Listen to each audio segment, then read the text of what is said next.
বাইরে তখন ঝুম বৃষ্টি। স্কুল ছুটি হয়ে গেছে, কিন্তু ম্যাডাম বৃষ্টির জন্য বাড়ি যেতে পারছেন না। আমি বললাম, ম্যাডাম, আমার বাড়ি একদম কাছে, আসুন বৃষ্টি থামা পর্যন্ত বসেন। ম্যাডাম একটু ভেবে রাজি হলেন। বৃষ্টির ভেতর দিয়ে হেঁটে আসতে আসতে তিনি পুরো ভিজে গিয়েছিলেন। চুল খেকে পানি ঝরছে, গায়ে হালকা শীতের কাঁপুনি। ঘরে ঢুকে জানালার পাশে দাঁড়ালেন আর ভেজা চুল কাঁধ থেকে সরিয়ে আমার দিকে তাকালেন। সেই দৃষ্টিতে ছিল এক অদ্ভুত আকর্ষণ। ধীরে ধীরে তিনি আমার দিকে এগিয়ে আসতে লাগলেন। বন্ধুরা, এরপর যা হলো সেটা গল্পেই বলছি। তার আগে বন্ধুরা, আমার চ্যানেলে নতুন হয়ে থাকলে অবশ্যই চ্যানেলটি সাবস্ক্রাইব করে রাখুন এরকম নতুন নতুন গল্প পেতে। আকাশের সারাদিনের ঘন মেঘ যেন বিকেলের দিকে হঠাৎ করেই বৃষ্টি নামিয়ে দিল। অফিস থেকে ফেরার পথে স্কুলের ম্যাডাম মিনতি আপা আমার সঙ্গে হাঁটছি। হঠাৎ এমন মুষলধারে বৃষ্টি শুরু হলো যে ছাতাও কোনো কাজে এলো না। আমি বললাম, আপা, বাসা তো খুব কাছে, চলুন ভিজে না গিয়ে ওখানে যাওয়া যাক। আমার বাসা 2 বেডরুমের, 3য় তলায়, একাই থাকি। বাবা মা মাসে বারবার আসেন। বাসায় ঢুকতে দুজনেই ভিজে গিয়েছিলাম। আমি তোয়ালে দিলাম, উনি বাথরুমে গিয়ে ভিজে চুল মুছলেন। আমি রান্নাঘরে গিয়ে চায়ের পাত্র বসিয়ে দিলাম, সঙ্গে কিছু নাস্তা সাজিয়ে নিলাম। চা খেতে খেতে আমাদের আলাপ জমে উঠল, নানা বিষয়ে গল্প হচ্ছিল। হঠাৎ আমি অসাবধানে তার পারিবারিক জীবন নিয়ে প্রশ্ন করে ফেললাম। উনি উত্তর দিলেন না, কেবল মাথা নিচু করে নীরবে বসে রইল। আমি সঙ্গে সঙ্গে ক্ষমা চাইলাম। তখনই দেখলাম ওনার চোখে পানি চলে এসেছে। বুকের ভেতর কেমন হালকা ব্যথা অনুভব করলাম। আমি আস্তে করে ওনার হাতের ওপর হাত রাখলাম। বললাম, আপনি চাইলে আমাকে বলতে পারেন, হয়তো কিছুটা হালকা লাগবে। উনি ফুপিয়ে কাঁচতে লাগলেন। তারপর ধীরে ধীরে বললেন, 6 মাস আগে স্বামী মারা গেছেন, আর সেই থেকে সংসারের ভেতর অদ্ভুত এক অশান্তি, চাপা ভয় আর অপমানের মধ্যে দিন কাটছে। কথা শুনে মনে হচ্ছিল কত দিন ধরে জমে থাকা কষ্ট যেন বৃষ্টির স্রোতের মতো ওনার চোখ দিয়ে বেরিয়ে আসছে। আমি উঠে এসে তার পাশে বসে গেলাম। কাঁধে হাত রেখে বললাম, আপনি একা নন। উনি হঠাৎ আমার কাঁধে মাথা রাখলেন। উষ্ণ ভেজা চুলের গন্ধে যেন ঘরের বাতাস ভর ভারী হয়ে উঠল। আমি শুধু নির্বেয়ে তাকে জড়িয়ে রাখলাম। কোন কথা নয়, শুধু নিঃশব্দ সান্ত্বনা। বৃষ্টি তখনও ঝমঝম করে পড়ছে। ঘরের ভেতর এক অদ্ভুত শান্তি, কিন্তু সেই শান্তির ভেতর যেন এক নতুন অজানা স্পর্শের জন্ম হল। বৃষ্টি থামেনি, বরং আরও ঘন হয়ে এসেছে ঘরের বাইরে।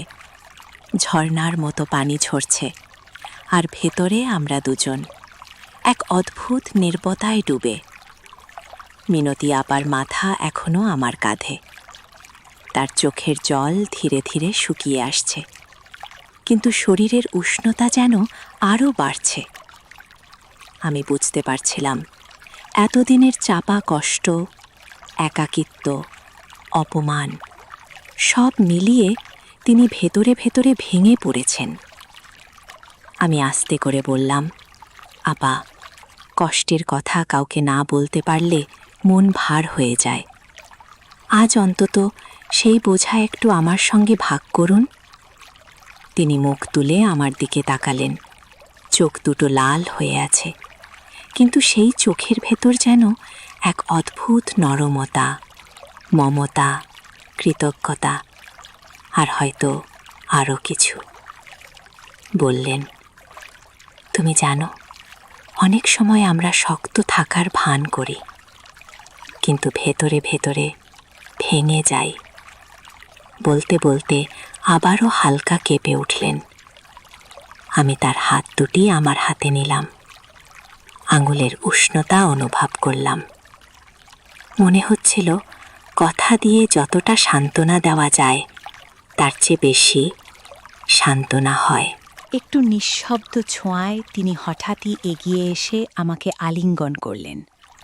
প্রথমে অবাক হলাম, তারপর অনুভব করলাম, এই শুধু কষ্টের আশ্রয় নয়, হয়তো দীর্ঘদিনের একাকিত্বের কাছে আত্মসমর্পণ। ঘরের জানলা দিয়ে হাওয়া ঢুকছিল, বৃষ্টির গন্ধ ছড়িয়ে দিচ্ছিল। আমার হৃৎস্পন্দন ধীরে ধীরে দ্রুত হয়ে উঠছিল। তার চুলের ভেজা গন্ধ আর গায়ের হালকা শীতলতা মিলেমিশে এক অদ্ভুত নেশা তৈরি করল।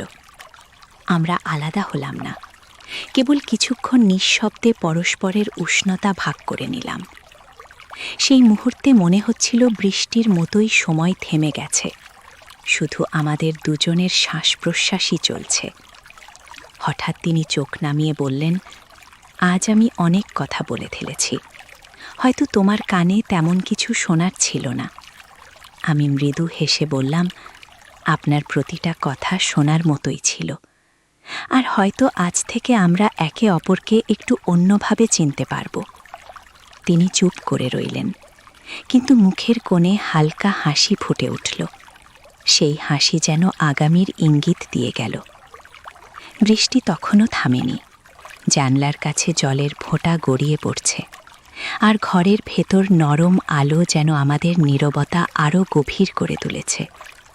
আমি চায়ের কাপগুলো তুলে রান্নাঘরে রেখে আসছিলাম।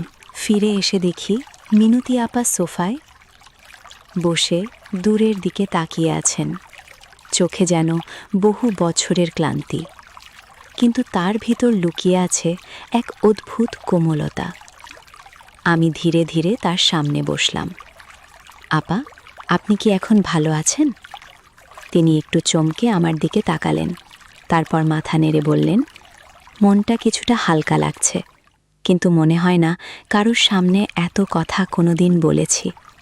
আমি মৃদু হেসে বললাম, হয়তো আজ সঠিক সময়ে সঠিক মানুষকে পেয়েছিলেন বলেই বলতে পেরেছেন। তিনি আমার দিকে কিছুক্ষণ তাকিয়ে রইলেন, যেন চোখের ভিতর দিয়ে খুঁজে নিতে চাইছেন আমি সত্যি তার কথা বুঝতে পারছি কিনা। তারপর ধীরে ধীরে বললেন, তুমি জানো, অনেক সময় নিজের শক্তি ধরে রাখতে গিয়ে আমরা ভেতরে ভেতরে একদম খালি হয়ে যাই। আমি তার হাতের ওপর হাত রাখলাম। ঠান্ডা আঙুলের ভেতর লুটিয়ে থাকা উষ্ণতা স্পষ্ট বুঝতে পারছিলাম। তাহলে আজ অন্তত সেই খালি জায়গাটা কিছুটা ভরাট হোক। আমরা চুপচাপ বসে রইলাম। জানালার বাইরে বৃষ্টির শব্দ, আর ঘরের ভেতরে আমাদের নীরবতা মিশে যাচ্ছিল। হঠাৎ অনুভব করলাম আমাদের হাত দুইটা একসঙ্গে ধরা। আমি আঙ্গুলের ফাঁকে তার আঙ্গুলগুলো আরও দৃঢ় করে ধরলাম। তিনি কিছু বললেন না, শুধু মাথা নিচু করলেন। কিন্তু সেই নীরবতার ভেতর একটা অদৃশ্য স্রোত বয়ে যাচ্ছিল, যা ভাষায় বোঝানো যায় না, শুধু অনুভব করা যায়। আমি ধীরে ধীরে উঠে দাঁড়ালাম। বললাম, আপা, আপনি যদি চান আজকের সন্ধেটা যেন আপনার জন্য একটু। তিনি আমার দিকে তাকালেন, চোখে কৃতজ্ঞতার ছাড়া, কিন্তু সেই সঙ্গে যেন এক অচেনা আলো। তারপর আস্তে করে মাথা নেড়ে সম্মতি দিলেন। আমাদের মাঝে দূরত্বটা যেন বৃষ্টির মতো ধীরে ধীরে মিলিয়ে যাচ্ছিল। সন্ধে নেমে এসেছে, বাইরে বৃষ্টির শব্দ ধীরে ধীরে কমে আসছে, কিন্তু জানালা দিয়ে ঢোকা হালকা বাতাসে এখনো ভিজে মাটির গন্ধ ভাসছে। ঘরে কেবল নরম আলো জ্বলছে, যেন ইচ্ছে করেই অন্ধকারকে কিছুটা জায়গা দিয়ে রাখা হয়েছে। মিনতি আপা সোফার কোণে হেলান দিয়ে বসেছিলেন, আর আমি পাশে টেবিলে গরম চায়ের কাপ রেখে তার দিকে তাকালাম। চা খান, শরীরটা গরম হবে। তিনি কাপ হাতে নিলেন, কিন্তু চুমুক না দিয়ে চায়ের ধোঁয়ায় চোখ রেখেই বললেন, তুমি জানো, অনেক সময় মনে হয় নিজের ভেতরের কষ্টটা কাউকে জানালে হয়তো আমি দুর্বল হয়ে যাব, কিন্তু আজ মনে হচ্ছে এই দুর্বলতাই আমার সবচেয়ে বেশি প্রয়োজন ছিল। আমি তার দিকে এগিয়ে এসে বসলাম। দুর্বলতা মানে শুধু ভেঙে পড়া নয় আপা, অনেক সময় এটা সেই মুহূর্ত যখন আমরা কাউকে ভরসা করতে দেই।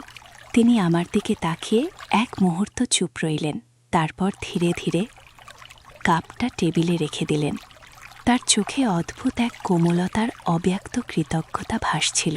আমি অয়তনে তার ভেজা চুলের কিছু লোক আঙুলে তুলে নিলাম। চুল এখনো ভেজা, ঠান্ডা লাগবে। তিনি সামান্য হাসলেন, যেন অনেক দিন পর মন থেকে হেসেছেন। তুমি খুব খেয়াল রাখো, সেটা বুঝতে পারছি। আমাদের মাঝে দূরত্ব কখন আর তেমন ছিল না। আমি হাত বাড়িয়ে তার হাতের পিঠে আলতো চাপ দিলাম। তিনি হাত ছাড়ালেন না, বরং আঙুলের ডগা দিয়ে আমার হাত আঁকড়ে ধরলেন। জিনি নীরব। মুহূর্তে কিছু বলার নেই, কিন্তু বোঝানোর অনেক কিছু আছে। জানালার বাইরে হঠাৎ বজ্রপাত হলো। মুহূর্তের জন্য ঘর আলোকিত হয়ে উঠল। সেই আলো তার মুখ সৃজন, আরও কোমল আর শান্ত হয়ে উঠল। আমরা চুপচাপ বসে থাকলাম, কিন্তু ভেতরের অনুভূতিগুলো তখন আর নীরব ছিল না। এক অদৃশ্য স্রোত ধীরে ধীরে আমাদের আরও কাছে নিয়ে আসছিল।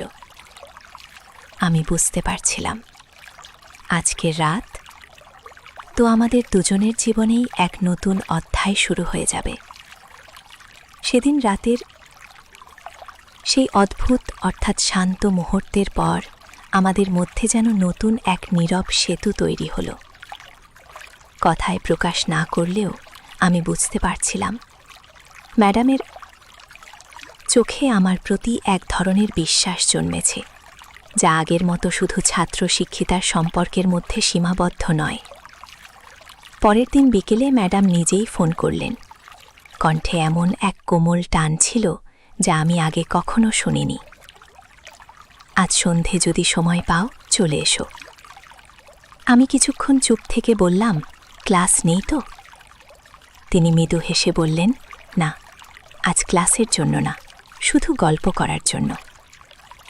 আমি সন্ধ্যার পর তার বাসায় পৌঁছালাম। দরজা খুলতেই দেখলাম তিনি হালকা রঙের শাড়ি পরেছেন, চুল খোলা, চোখে যেন ক্লান্তির আভা, কিন্তু ঠোঁটে এক মায়াময় হাসি। তিনি আমাকে ডেকে ভেতরে নিলেন। ড্রয়িং রুমের বদলে এবার সরাসরি বারান্দায় নিয়ে গেলেন। বৃষ্টি হয়নি, তবে আকাশে মেঘ জমেছিল, হালকা বাতাস বইছিল। চা হাতে বসে আমরা গল্প করতে লাগলাম।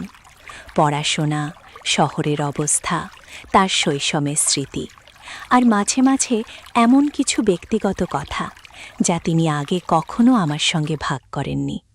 তার চোখে তখন এক ধরনের স্বচ্ছ খোলামেলা ভাব, যেন তিনি নিজের ভেতরের অজানা কাহিনী আমার সামনে উজাট করে দিচ্ছেন।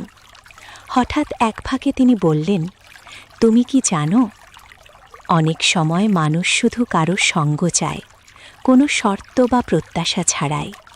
যেন পাশে বসে থাকা কারোর উপস্থিতি জীবনকে হালকা করে দেয়। আমি তার দিকে তাকালাম, তারপর ধীরে ধীরে বললাম, হ্যাঁ ম্যাডাম, আমি সেটা অনুভব করি, আপনার সঙ্গেও। তিনি কিছু না বলে শুধু তাকিয়ে রইলেন, আর সেই নীরব দৃষ্টি যেন আমার মনের ভেতরে অদ্ভুত এক উষ্ণতা ছড়িয়ে দিল। বাতাসে চায়ের সুগন্ধ আর তার উপস্থিতির মায়া মিলে যেন মুহূর্তটিকে অবর্ণনীয় করে তুলল। পরবর্তী মুহূর্তে তিনি বারান্দার রেলিংয়ের কাছে গিয়ে দাঁড়ালেন। আকাশের দিকে তাকিয়ে বললেন, জীবনে এমন কিছু মানুষ আসে যারা সব নিয়ম ভেঙে শুধু হৃদয়ের ভাষায় কথা বলে। হয়তো তুমিও তেমন। আমি বুঝতে পারছিলাম, আমাদের গল্পের পরবর্তী অধ্যায় এখনই শুরু হতে যাচ্ছে। ম্যাডামের ঘরের জানলাটা খোলা, বাইরে সন্ধ্যার আকাশে কাঠ মেঘ জমেছে। হালকা হাওয়ার সঙ্গে কেমন এক বৃষ্টির গন্ধ ভেসে আসছে। আমি দরজার কাছে দাঁড়িয়ে একটু ইতস্তত করছিলাম। ভেতরে দেখি ম্যাডাম একা বসে আছেন, হাতে এক কাপ চা, যেন জানলার বাইরে কোথাও হারিয়ে গেছে। আমার পায়ের শব্দে তিনি চমকে তাকালেন, তারপর একটু ম্লান হাসি দিলেন। এসো, বসো। আজকাল তোমার মুখে আগের সেই চঞ্চলতা দেখি না। আমি চুপচাপ তার সামনে চেয়ার টেনে বসলাম। মাথার ভেতর অনেক কথা জমে আছে, কিন্তু কোথা থেকে শুরু করব ঠিক বুঝতে পারছিলাম না। ম্যাডাম নিজেই চা এগিয়ে দিলেন। কাপের উষ্ণতা আঙুলে লাগতেই মনে হলো এই মুহূর্তটুকু যেন আগলে রাখতে চাই।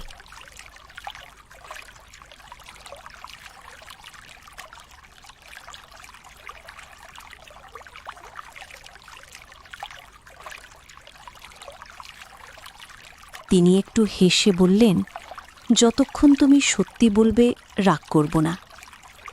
বাইরে হঠাৎ একটা বিদ্যুৎ চমকালো। মুহূর্তে ঘরটা আলোকিত হয়ে আবার অন্ধকারে ডুবে গেল। সেই আলো আর অন্ধকারের ফাঁকে আমি তার মুখে এক অদ্ভুত শান্তি আর ক্লান্তির মিশ্র ছাপ দেখলাম।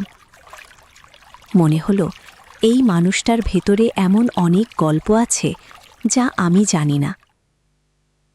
আমি ধীরে ধীরে কথাগুলো সাজিয়ে বললাম, আপনি সবসময় সবার পাশে থাকেন, কিন্তু নিজের কথা কাউকে বলেন না।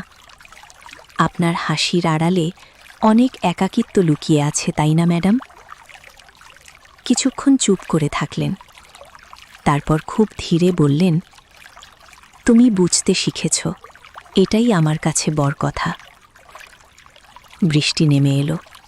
ঠিক তখনই জানালা দিয়ে ভেতরে আসা ঠান্ডা হাওয়া আমাদের দুজনের নীরবতা আরও গভীর করল। মনে হলো আজকের এই সন্ধ্যা যেন আমাদের দুজনের মাঝে এক নতুন সেতু গড়ে দিল, যেখানে কথা কম কিন্তু বোঝাপড়া অনেক। বাইরে বৃষ্টির শব্দ যেন ক্রমেই ঘন হয়ে উঠছে। জানালার ধারে বসে ম্যাডাম চুপচাপ আকাশের দিকে তাকিয়ে আছেন। তার চোখে একটা ভেজা ঝিলিক, যেটা বৃষ্টির জন্য নয়। মনে হলো অনেক দিনের জমে থাকা কিছু কথা আজ বেরিয়ে আসবে। আমি ধীরে বললাম, ম্যাডাম, কিছু বলবেন? তিনি আমার দিকে তাকালেন। ঠোঁটে একটু লোক হাসি, কিন্তু সেই হাসির ভেতরে গভীর বিষণ্ণতা। তুমি কি জানো আমি এত হাসি খুশি থাকার ভান কেন করি? আমি মাথা নিয়ে বললাম। তিনি কণ্ঠ নিচু করে বলতে লাগলেন, কারণ আমার ভেতরে শূন্যতা কেউ চিনতে না পায়। জীবন অনেক কিছু কেড়ে নিয়েছে, এমন কিছু স্বপ্ন ছিল যা অপূর্ণ থেকে গেছে। আমি কাউকে বোঝাইনি, কারণ বোঝালেই হয়তো বোঝার মানুষ পেতাম না। তার চোখে সেই মুহূর্তে একেবারে অন্য এক ঋতুর ছবি ফুটে উঠল, যেখানে বসন্তের রং মিশে আছে শীতের নির্জনতায়। আমি খুব ধীরে বললাম, আপনি একা নন ম্যাডাম, অন্তত এখন না। আমার এই কথায় তিনি জেনে একটু চমকে গেলেন। হঠাৎ এক অদ্ভুত নীরবতা নেমে এলো ঘরে। বাইরে বৃষ্টির শব্দ, মাঝে মাঝে বিদ্যুতের ঝলক্কানি, সব মিলিয়ে মুহূর্তটা যেন থমকে গেল। তারপর ম্যাডাম চোখ নামিয়ে বললেন, যদি বলি, আমি চাই তুমি আমার জীবনের ফাঁকা জায়গাগুলো ভরিয়ে দাও, তুমি কি পারবে? তার কণ্ঠে ছিল না কোনো দাবি বা চাপ, ছিল শুধু নিঃশব্দ আহ্বান। আমি কোনো উত্তর দিলাম না, শুধু অনুভব করলাম আজকের এই বৃষ্টি ভেজা রাতে আমাদের সম্পর্ক নতুন এক মোড়ে দাঁড়িয়েছে। বৃষ্টির শব্দ যেন আরও গভীর হয়ে উঠল, আর জানালার ভাগ গলে আসা ঠান্ডা হাওয়া আমাদের দুজনের মাঝে এক অদ্ভুত নীরব সেতু গড়ে দিল। ম্যাডাম ধীরে উঠে জানালাটা বন্ধ করলেন। জানালার পাশে দাঁড়ানো তার ভেজা চুলগুলো কাঁধে নেমে এসেছে, আর মৃদু আলো তার চোখের ভেতর যেন একটু সাহস আর একটু খুব ভয় একসাথে খেলা করছে। আমি আস্তে করে বললাম, ম্যাডাম, আপনি যদি সত্যিই চান, আমি থাকব। তিনি আমার দিকে ফিরে তাকালেন। সেই দৃষ্টিতে কেমন এক আশ্বাস খুঁজছিলেন, যেন দীর্ঘদিনের নিঃসঙ্গতা শেষে হঠাৎ কারো হাত ধরার সুযোগ পেয়েছেন। তুমি জানো না এই কথাটা আমার জন্য কত বড় কথা, ধীরে বললেন তিনি।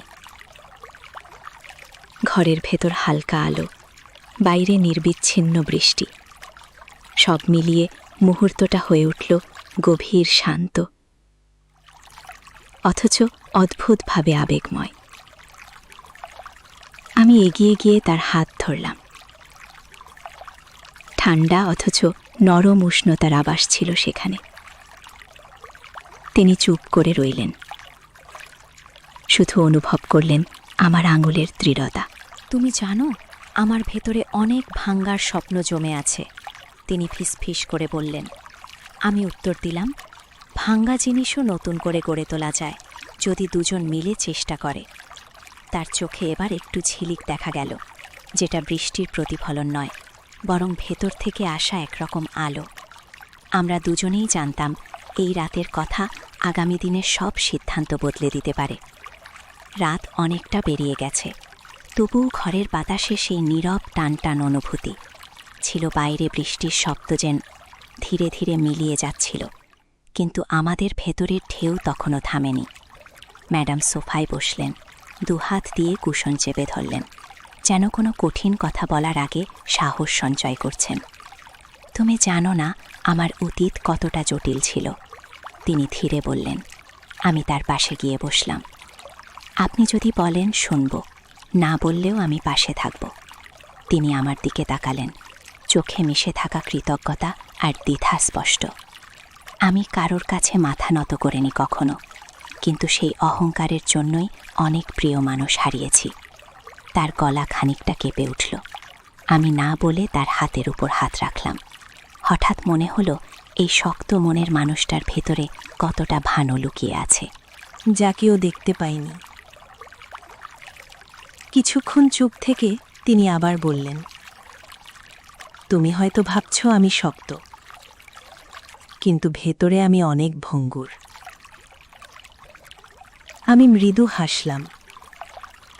ভঙ্গুর মানুষই সবচেয়ে সুন্দর, কারণ তারা অনুভব করতে জানে।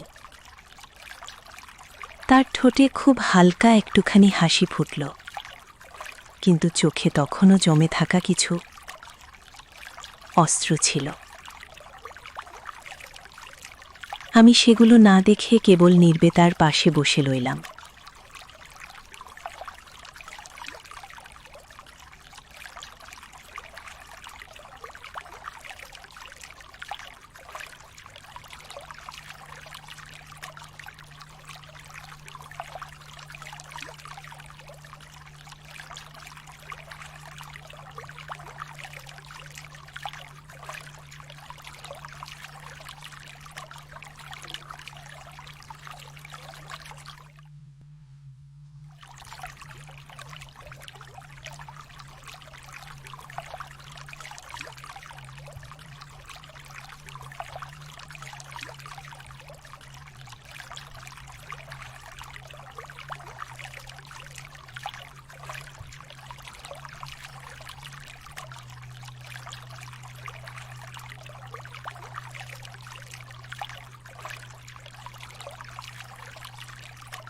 ছোটদের সেরকম গড়িগুজ করে গাধা করে শিখিনি।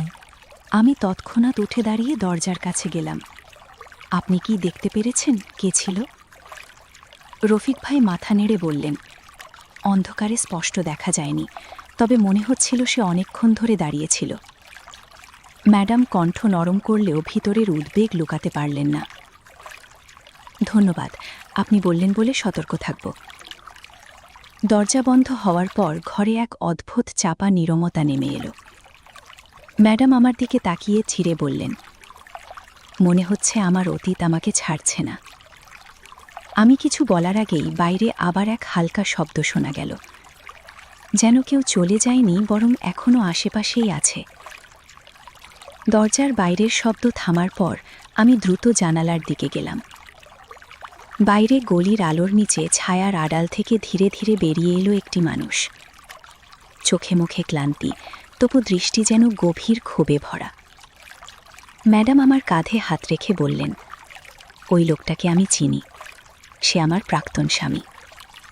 আমার অবাক হয়ে তাকা নয়, তিনি ধীরে বলতে শুরু করলেন, বছরের পর বছর আমি তার অবহেলা অবমাননা সহ্য করেছি। যখন আর সহ্য হয়নি, আমি আলাদা হয়ে এসেছি, কিন্তু সেভাবে আমি একটা থাকলেই হয়তো ভেঙে পড়ব। তাই মাঝে মাঝে এমনভাবে আমার চারপাশে ঘুরে বেড়ায় যেন ভয় দেখিয়ে আবার নিয়ন্ত্রণে আনবে। আমার ভিতরের রাগ আর উদ্বেগ মিলেমিশে বলে উঠল, ম্যাডাম, ভয় পাবেন না, এখনই পুলিশে খবর দেব। তিনি মাথা নেড়ে বললেন, না, ভয় নাই, সম্মুখীন হতে হবে। পালিয়ে বাঁচা মানেই তো বেঁচে থাকা নয়। আমরা একসাথে দরজা খুলে বাইরে বেরোলাম। লোকটি আমাদের দেখে থমকে দাঁড়ালো। ম্যাডাম দৃঢ়কণ্ঠে বললেন, আমার জীবনে ফিরে আসার চেষ্টা করবেন না। আমার সিদ্ধান্ত বদলাবে না। নিজের ভুল বুঝে বদলাতে চাইলে বদলান, কিন্তু আমাকে আর বিরক্ত করবেন না। লোকটি কিছুক্ষণ দাঁড়িয়ে রইল, তারপর ধীরে ধীরে অন্ধকারে মিলিয়ে গেল। ভিতরে ফিরে ম্যাডাম দীর্ঘশ্বাস ফেললেন। যেন অনেক সময় মানুষের জীবনে ভয় সবচেয়ে বড় শত্রু হয় না, শত্রু হয় নিজের নীরবতা।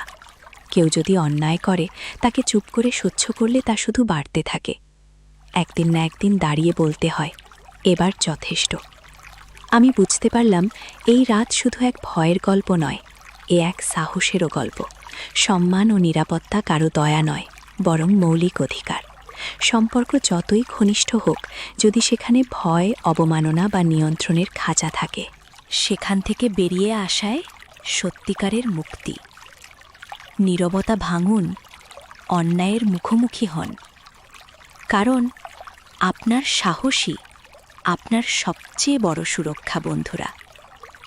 গল্পটি এখানে সমাপ্ত করলাম। গল্পটি ভালো লাগলে একটি লাইক ও চ্যানেলটি সাবস্ক্রাইব করে দেবেন। ভালো থাকবেন সবাই।